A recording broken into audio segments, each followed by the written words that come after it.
Hey guys, this is like the 30th time I've tried to make this video.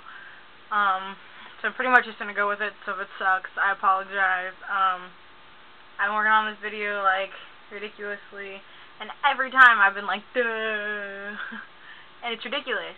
So, me and the camera right here, all day. Yeah, this is gonna be a little bit, about me. I love ASL.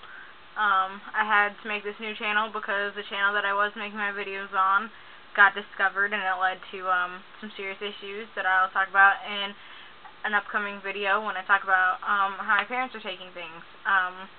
Most of my friends look at me, and since they know me as female, just sort of see me as a lesbian. I've told a lot of my friends that I'm planning on transitioning, but they don't quite understand what that means, and so they'll still refer to me a lot of times female, and I haven't asked them to refer to me as male because I go to a private school, and when I'm not at school, I'm at church, and so there's not a lot of room there to change genders where people aren't condemning you to hell.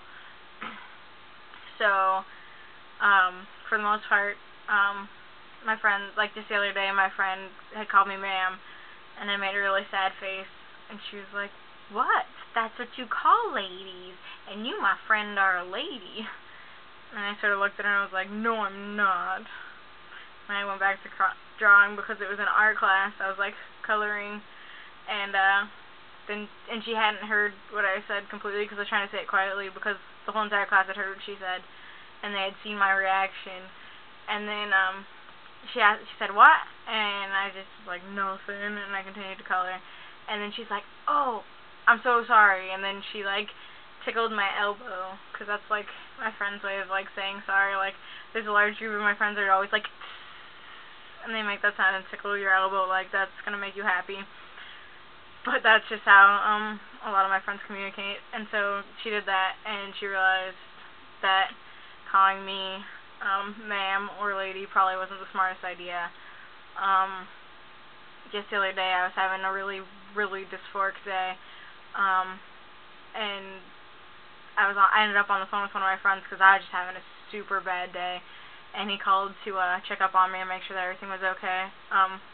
He's actually a gay guy, super sweet, love him, and he was talking to me, and I was talking about how I couldn't make videos anymore because my page had been discovered, and I told him about how I was going to make this new channel, and I was just trying to explain to him that, like, yeah, I had friends that definitely would listen and they care enough, but they would never really understand what I meant when I was talking about it. And he was like, "Yeah, but you always can talk about it." And I said, "Yeah, but," and so I started talking to him about it. I started just explaining, like, what I do to deal with semi dysphoria, just to try and explain, like, how bad it is. A lot of times I shower at night because we have a window that goes out into the street, and so I can never, like, I love to shower in the dark so that I don't have to see myself in such a way till it's night, so then the light's not coming in through the window. And so I just, like, was trying to explain that to him because the rest of my friends would be like, "You're stupid, like, what difference does it make?" And so I think that he now has a greater understanding. He goes to church with me, and in Sunday school, camera shakage, my pastor had called on me, and he called me Samantha, which is my female name, and I didn't even, like, catch it as me. Like, we were reading around the table, and so I knew that it would be my turn next, and he had finished talking, and he was like, "Okay, Samantha, it's your turn to read." And I was like, "Oh, I don't have to read next." And then I realized he was talking to me, and so apparently my face looked super shocked. And there was like a 10-second break in between the time that he called on me and when I actually started reading.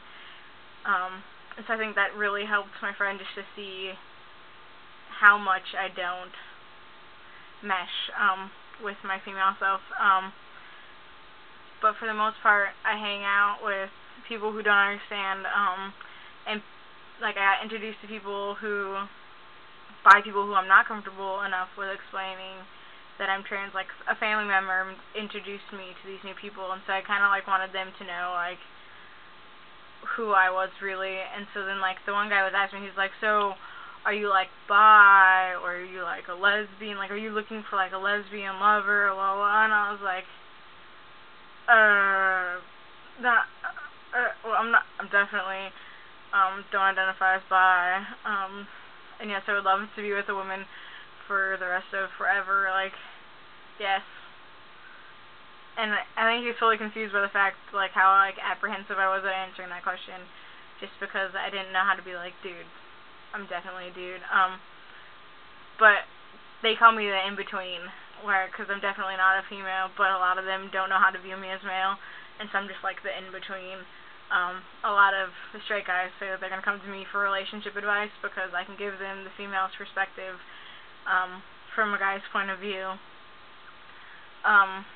Yeah, everyone just basically knows that I'm just like a giant dude, and I have a female body, and they don't really know what to do about it, which is fine for now. I graduate in 42 days, and then I'm going off to college, and it'll definitely get a bit easier from there.